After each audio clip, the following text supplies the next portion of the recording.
Hi everyone, thanks for joining and thanks for watching. Let's look at what pushes your button and makes you feel like it's all too much to deal with. As always, I'm going to share with you one actionable tool that you can implement effortlessly. We're going to start with a short story.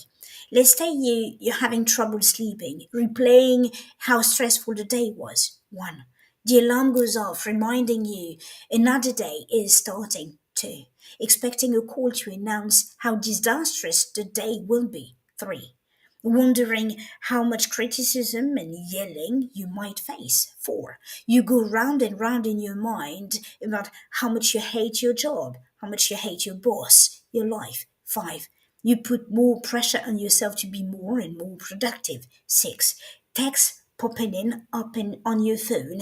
Seven, the traffic. Eight, you arrive at work, inbox shows 28 messages, all urgent. 9. Ding dong, more notifications on your phone, on your computer. 10. Your phone rings, it's your mother complaining about the neighbors. 11. You go, I'm at work, let me call you back. Upset she goes, you never have a minute for me anymore. Guilt. 12. On your way back home, you make a stop to the local store to get some milk for the kids. There's only one checkout line open, 20 people queuing. 13. You get home and your partner takes one look at you and goes, Han, what's for dinner? 15. You look around and you realize that it looks like the whole place been trashed. 16. Both your kids need help with their homework and they've waited for you. 17. And it goes on and on. The way you're feeling drained, exhausted, out of control, overwhelmed, jumpy might not be your hormone levels. Realize that almost every day you go through over 30 situations that pushes your button. They add up until it creates an explosion, an outburst of emotion.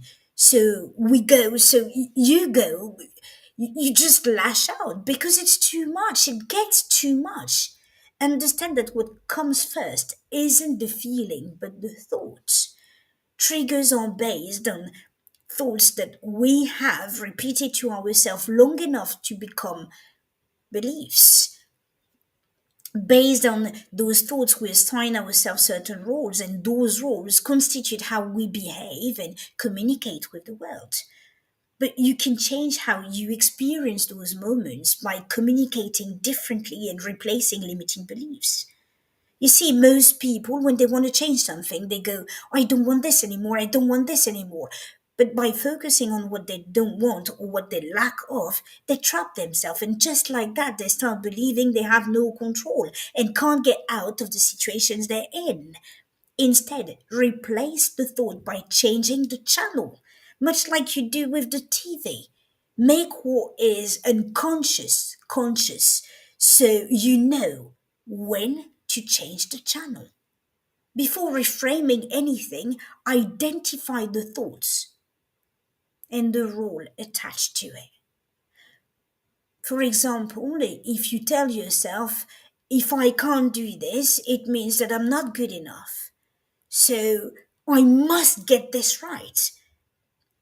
Ask yourself two transformative questions. What am I thinking right now? And how is it making me feel and act? How do I want to feel instead? What thought will help me feel that way? If you want to change the story you've been telling yourself forever, find out first what the story is about. Investigate. Only then you will be able to find out what belief is attached to it and then replace it. Creating new habit is an easy thing to do, but how long does it take before you start acting the way you've always have? Climb the stairs one step at a time.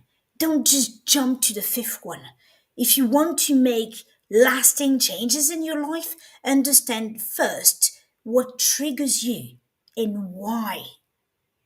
I'm Mati Mariko, your burnout recovery coach and purpose mentor. And if you feel overwhelmed and think you have burnout symptoms, send me a private message. We'll have a one on one conversation, not a sales call, and we'll focus on bringing you clarity so that you can believe with certainty that this does not have to stay this way for the rest of your life.